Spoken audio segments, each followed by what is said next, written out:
ये उस वक्त की तस्वीरें जब अभिषेक बनर्जी सांसद और टीएमसी के राष्ट्रीय महासचिव उन पर हमला होता है और उसके बाद देखिए जब वो जा रहे हैं यहाँ पर, जिस जगह वो वहाँ पर मौजूद है, वहाँ पर वो हिंसा पीड़ित परिवार से मिलने जा रहे हैं जिनके घर में मौत हुई है, उस परिवार से मुलाकात करने गए और उसके बाद उन पर यह अटैक अंजाम दिया गया है। इस हमले में उन्हें थप्पड़ मारा गया है, उनके कपड़े फाड़ दिए गए हैं और उन पर अंडा फेंका गया है। इस दरमियान जब वो वहाँ जा रहे थे, लेकिन अभिषेक बनर्जी रुके नहीं, वो वहाँ गए, हिंसा पीड़ित परिवार से उन्होंने मुलाकात की और वापस लौटे और उसके बाद उन्होंने मीडिया से कहा कि वो इस पूरे मामले को लेकर कोर्ट मूव करेंगे। और ये देखिए सुरक्षा कर्मियों के बीच उन पर इस अटैक को अंजाम दिया गया है और इस दरमियान बहुत ज्यादा अफरा तफरी का मंजर वहां पर नजर आ रहा था। सबसे बड़ी बात यह कि पश्चिम बंगाल में हिंसा चरित्र नई बात नहीं है, लेकिन एक बार फिर से जब सत्ता परिवर्तन हुआ उसके बावजूद इस तरह की तस्वीरें सामने आ रही है जिसको लेकर टीएमसी एक बड़ा सवाल उठाने की कोशिश कर रही है। सुकांता मजूमदार इस वक्त हमारे साथ जुड़े हैं, बीजेपी नेता। सुकांता जी, देखिए वो ये कह रहे हैं कि टीएमसी के शासन को लेकर आप कोसते रहे, लेकिन अभिषेक बनर्जी के साथ भी तो वैसा ही हो रहा है जिसको लेकर आप बड़े सवाल उठाते रहे हैं। ये कौन है लोग जो इस तरह से सुरक्षा कर्मियों के बीच राष्ट्रीय महासचिव टीएमसी के, सांसद टीएमसी के, उन पर अटैक कर देते हैं? देखिए, पहली बात तो हम स्पष्ट करना चाहते हैं कि बीजेपी इस तरीके की हमले की कड़ी निंदा करती है। सख्त से सख्त पुलिस इनके ऊपर कार्रवाई करे, ये मांग रखती है। हम मानते हैं डेमोक्रेसी में किसी के ऊपर इस तरीके की हमला जायज नहीं है। विरोध हो सकता है, पॉलिटिकल विरोध हो सकता है, ऑपोजिशन पार्टी के साथ, सरकार में रहने वाली पार्टी के साथ आइडियोलॉजिकल विरोध हो सकता है, लेकिन वो डेमोक्रेटिक वे से होनी चाहिए। इस तरीके की गुंडागर्दी भारतीय जनता पार्टी की सरकार इसको किसी भी तरीके से एक्सेप्ट नहीं करेगी। लेकिन सुकांता जी, ये जो अटैक हुआ है वो तो हिंसा पीड़ित परिवार से मुलाकात करने जा रहे थे और लॉ एंड ऑर्डर को लेकर जाहिर तौर पर ऐसी घटनाएं अगर होती हैं तो सवाल उठेंगे।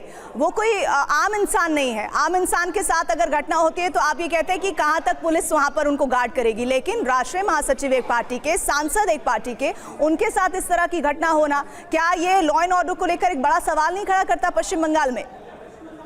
देखिए, पश्चिम बंगाल की पुलिस पहले से ही, आपने देखा इस तरह की घटना पहले से जब हम ऑपोजिशन में थे बहुत सारी घटनाएं घटी पश्चिम बंगाल की पुलिस के उपस्थिति में।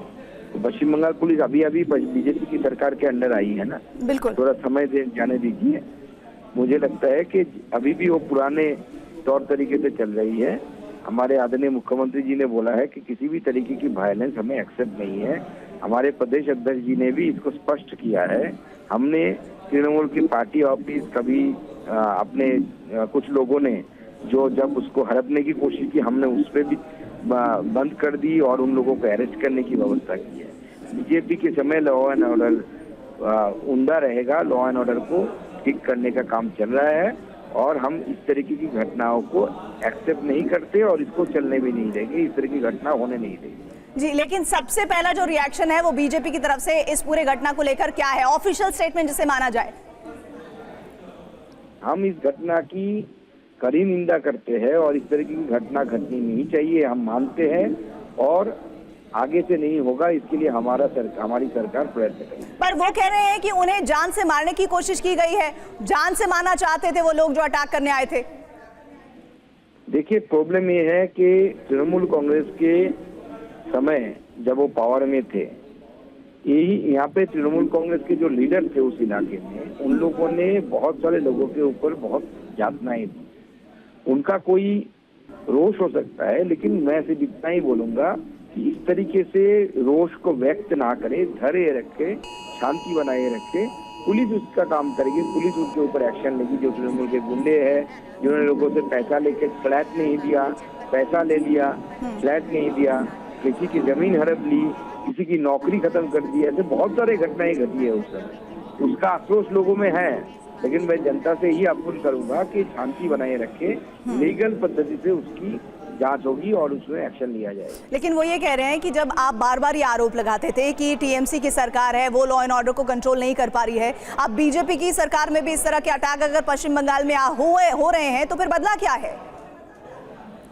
देखिए, बीजेपी की सरकार अभी आई है, 1 महीना भी नहीं हुआ है, तो थोड़ा समय दीजिए, आपको ही पता चल जाएगा बदल क्या हुआ है। क्या बदला है। सुकांता जी, शुक्रिया हमारे साथ जुड़ने के लिए। बीजेपी सीधे तौर पर इस हमले की निंदा करती है और ये सुनिश्चित करने की कोशिश की आगे दोबारा इस तरह का अटैक नहीं होगा। रवि दत्ता